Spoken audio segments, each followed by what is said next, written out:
Yes, ladies and gentlemen, let's now cast a glance into the future. How will things look? One thing is clear. In economic terms, this year will be at least as challenging as last year was. Just a few weeks ago, the World Bank reduced its forecast for global economic growth in 2013 to 2.4%. And growth of global car markets is expected to slow down too. Compared with the 7.2% of last year, the rate of growth is expected to fall considerably. How will we at Audi deal with all this uncertainty? In 2013 too, we can say that we intend to and will continue to grow. Our total deliveries in January and February were 9.4% higher than in the prior year period. And this means, first and foremost, that we have succeeded in making a good start to the new year.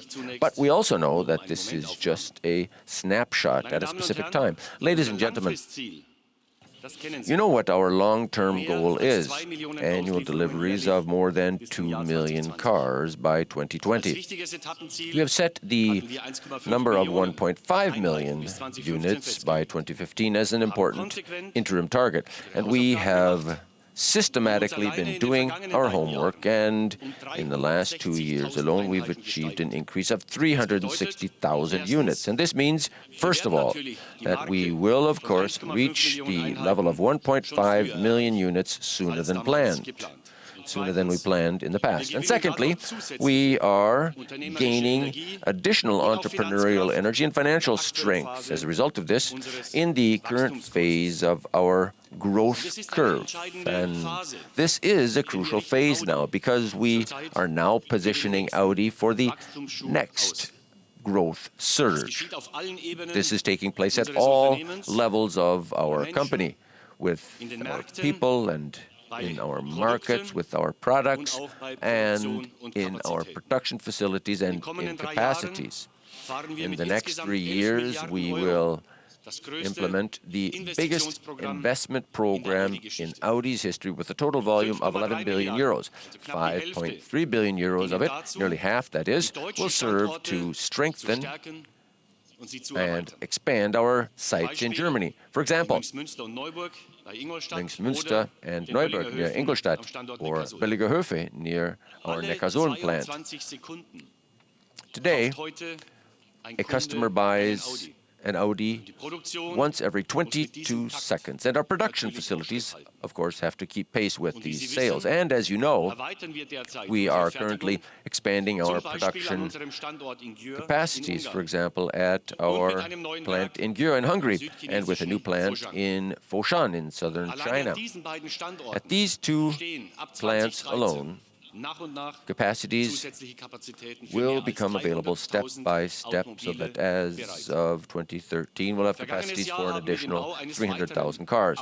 And last year we decided to build another Audi plant, this one in San Jose Chiapa in Mexico, which puts us closer to our American customers. We will also be reducing exchange rate risks based on the dollar exchange rate, and it will allow us to export duty-free to the United States and Europe. And in early May, we will lay the foundation stone in Mexico, and we've already started to take staff on board there. All in all, we will be creating some 3,800 jobs in Mexico. We have already received some 2,500 applications. And as a first step, we are recruiting executives, management, and some experts for key positions. Our first new colleagues will come to Germany in 2013 for an Audi training program. And starting in 2014, we will begin looking for production workers. That recruitment process will take place in close collaboration with our future management team, because that's the only way to create the necessary team spirit for such a strategic and important project for Audi right from the word go. When the first Q5 rolls off the production line in Mexico in 2016, we will, for the first time in our history, be producing a car for the world market exclusively outside of Europe. And that is a big step for everyone at Audi, not just for our new Mexican colleagues. Our workforce is following this project with great interest and commitment. Within a very short time, more than 650 people from Ingolstadt and Neckarsulm have applied to be involved in the Mexican project on site. In view of the current market situation in Europe, it is becoming especially clear that only a global presence can enable us to compensate for fluctuations and to strengthen our home plants in Germany. In 2013, for example, we will also increase our headcount in Germany to meet requirements. We plan to hire about 1,500 new people and more than 700 additional apprentices. Ladies and gentlemen, another thing is very important to me in this context. The number of our sites around the world may increase, but one standard remains the same. That is, made by Audi. That is our promise for the same excellent manufacturing and product quality in every Audi, irrespective of where that Audi is made. And how do we ensure this? Well, for example, with an international training initiative. The idea of a dualistic course of study and work is becoming an export hit in the Audi Group. We combine the tried and tested classroom training of local technical colleges with early practical experience in our apprenticeship workshops. At Audi Hungaria, we've been doing this successfully for 12 years now. In addition, in 2011, we opened our own training center there. And since last year, in Hungary, apart from our dualistic vocational training system, we also have a dualistic study system according to our German model, which we initiated together with the University of Győr in Brussels. Dualistic vocational training is just starting its pilot phase. There, we are the very first industrial company to offer this form of vocational training. In China, we cooperate with the Vocational Training College in Changchun, and we are continuously expanding this collaboration. Our goal as of 2015 is to have 650 young people completing their apprenticeships as car mechanics and mechatronics technicians each year. And in Mexico, we are already starting to set up our own training center. Construction will begin this year. This is training made by Audi. This applies to all parts of the world. One standard for our products and one standard for our service at dealerships. Please allow me to give you a brief overview of China in this area. Every year, J.D. Power conducts a study there on how satisfied buyers of new cars are with the brand's service. In 2012, Audi was ranked number one for the third year in a row. At present, we are rapidly expanding our dealer network in China. In 2013, on average, in China, one new Audi dealership will be opened each week. And about half of Chinese cities with more than 1 million inhabitants have yet to be covered by our dealer network. By 2017, we intend to increase the number of Audi dealerships to more than 500. The need for training for service employees is, of course, enormous. As a result of this year alone, we will train more than 6,000 new sales and service employees there locally, in China alone.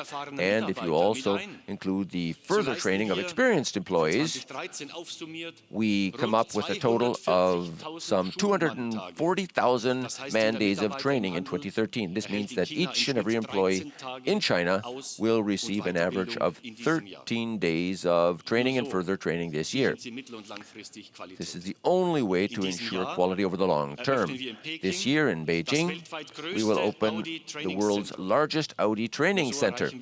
This is the only way to reach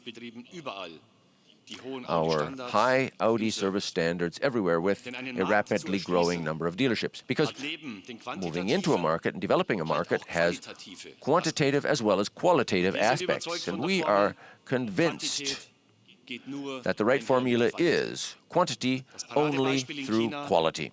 The prime example of this in China is the long wheelbase version of our Audi A6. It is specially geared to the needs of our Chinese customers. Here's a brief summary of this car in figures.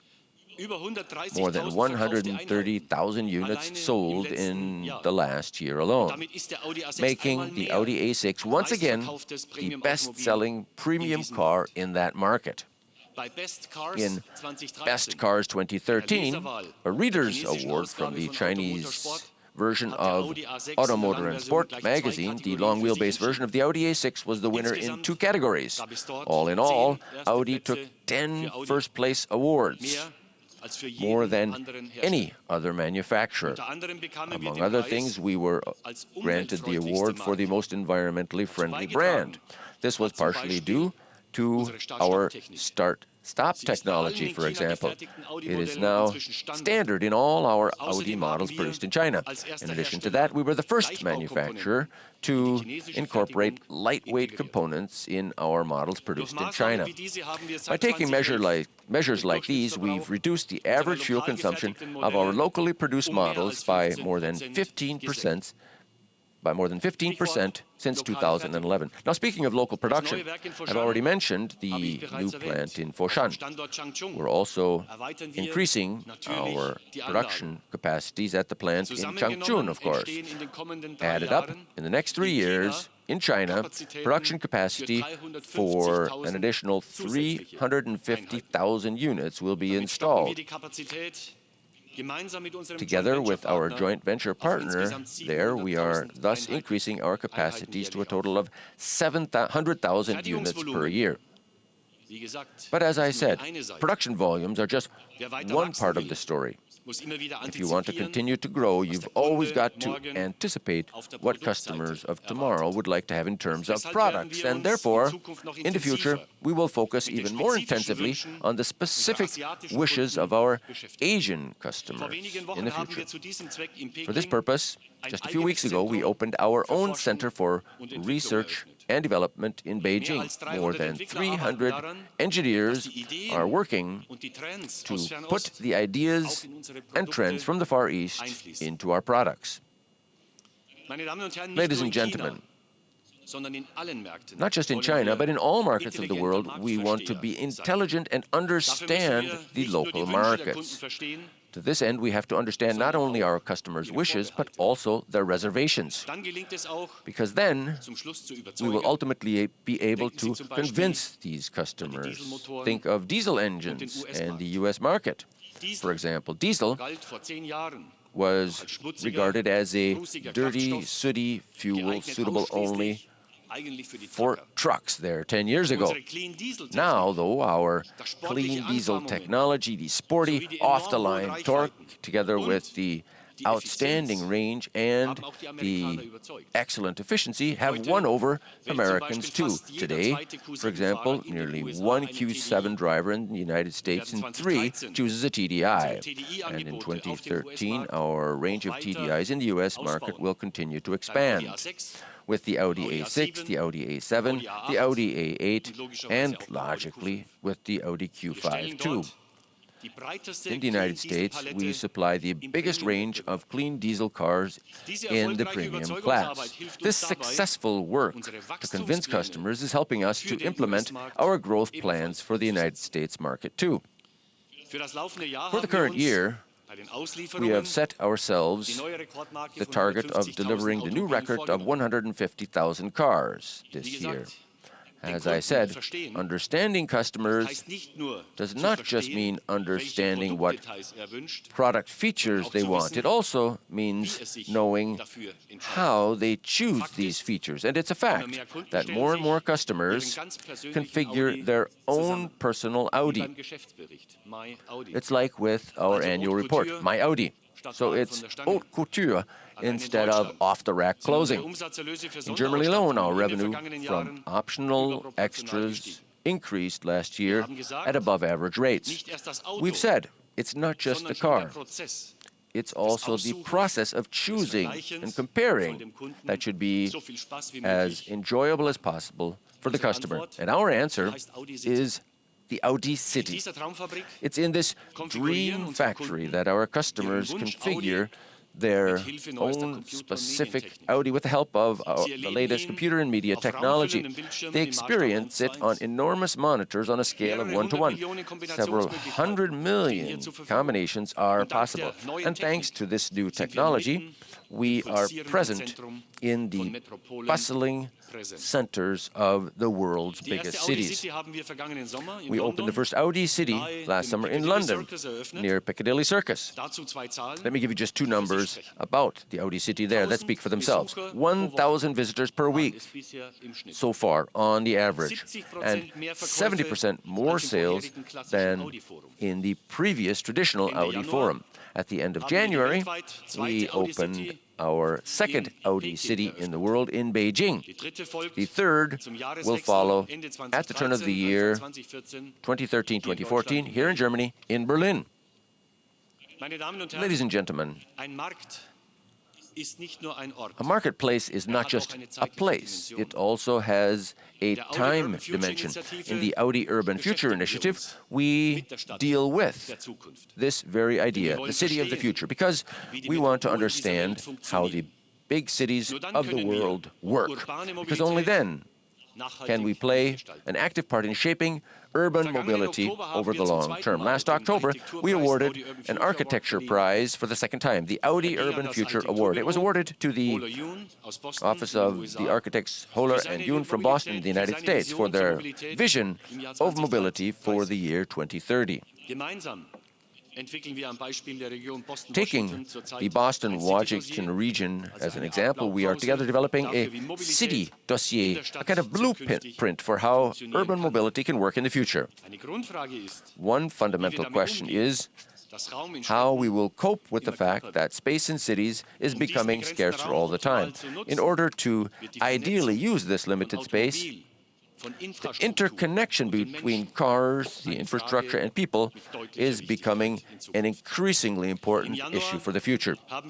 In January, at the Consumer Electronics Show in Las Vegas, we unveiled a technology that is pioneering in this field and has the potential to have a sustained impact on global life in our industry. This is not an assessment that we've made. Rather, it was printed in the MIT Technology Review, a magazine from the most famous technical university in the United States. It listed us as one of the world's 50 most innovative companies. We're talking here about piloted driving. A lot of you had an opportunity to get a foretaste of this last night. With this technology, the car applies the brakes and accelerates on its own in stop-and-go rush hour traffic, for example. The driver can make good use of the time available to make phone calls or write emails. And one task for the years to come will be to create a legal foundation for this technology for piloted driving. In Nevada, we are the first and, so far, the only car manufacturer in the world to receive a license for tests on public roads. In Germany, we are working with the authorities to find solutions in these areas. We technically believe that piloted driving will become a reality in a production vehicle. But let's get back to 2013. We are continuing our model initiative at an unabated pace. On the one hand, we are expanding our range with some especially emotional cars.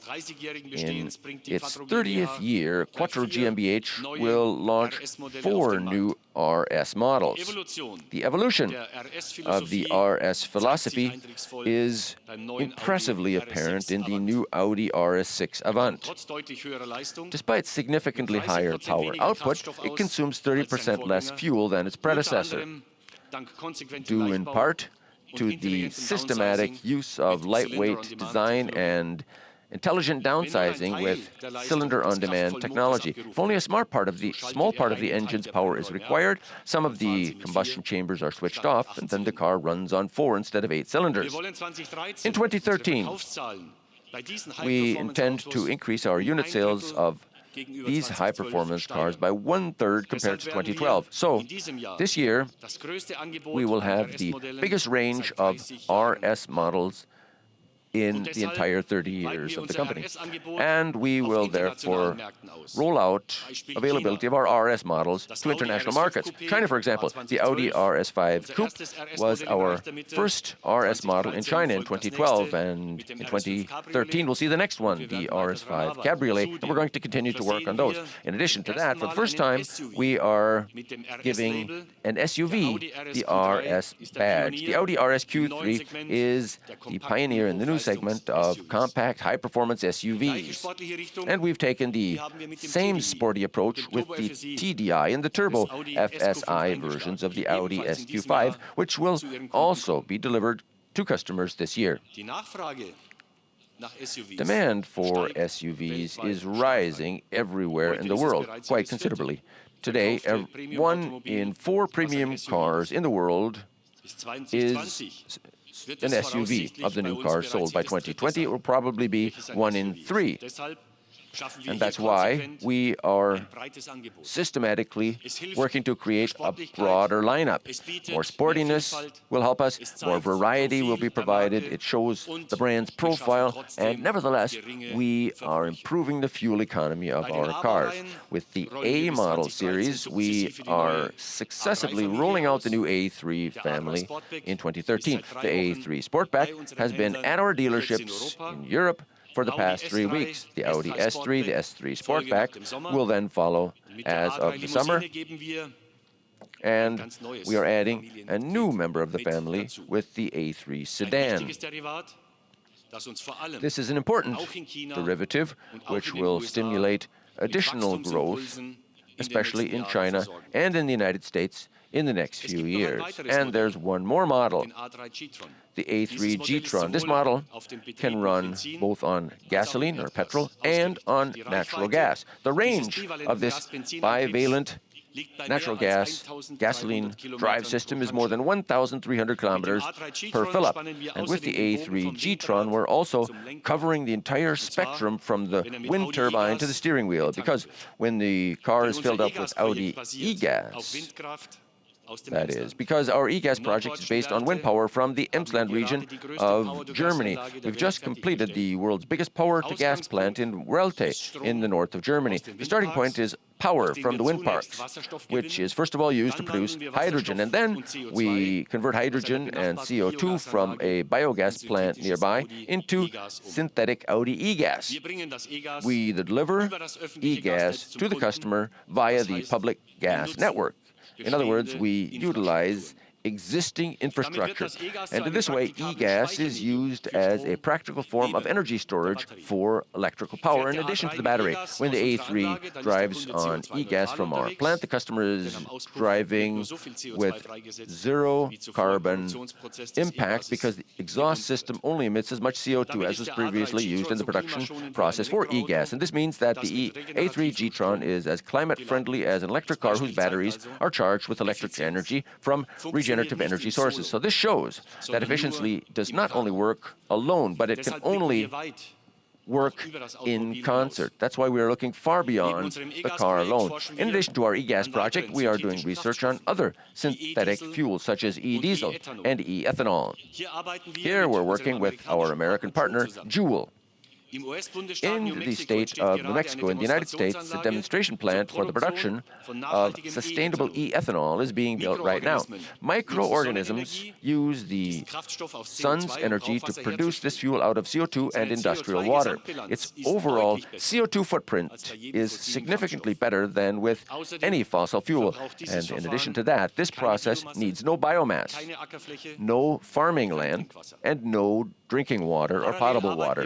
In addition to that, we are continuously working on the efficiency of our engines. 104 versions of engines and transmissions at Audi currently have emissions levels of 140 grams of CO2 per kilometer or less. According to a study by the Center of Automotive Management, among the premium manufacturers, Audi is the brand with the lowest fleet emissions in Germany, and it does not stop there. At the entire Volkswagen Group, we stand firmly behind the new EU climate target of 95 grams of CO2. In order to achieve that, we are taking advantage of the entire range of possible drive concepts, from diesels to gasoline engines to natural gas to electric drive systems. At Audi, the starting gun for the electric era has begun. Before the end of this year, you'll be able to drive and test the Audi A3 e-tron as a plug-in hybrid with standard fuel consumption of 1.5 liters per 100 kilometers, a range of 50 kilometers on batteries alone, and nearly 1,000 kilometers range altogether. The e-tron version of the Audi A3 is efficient, it's practical for everyday use, with no restrictions on its functionality, and it's also affordable. These are three reasons why we are going our own way in the field of electric mobility. Ladies and gentlemen, as we grow, our entrepreneurial responsibility grows too, and this applies to all levels of our company, to the product and to the production process, from Mexico to China, and also our responsibility towards our employees and towards customers. And that's why we are constantly making our cars more efficient and safer. That's why, in production, we are always minimizing the use of resources we use. That's why we operate as prudent merchants. That's why we offer young people vocational training and, above all, prospects for their future careers. And that is why we devote our passion to seeing the sparkle in our customers' eyes, because our brand promise is no less than this very thing. Thank you very much.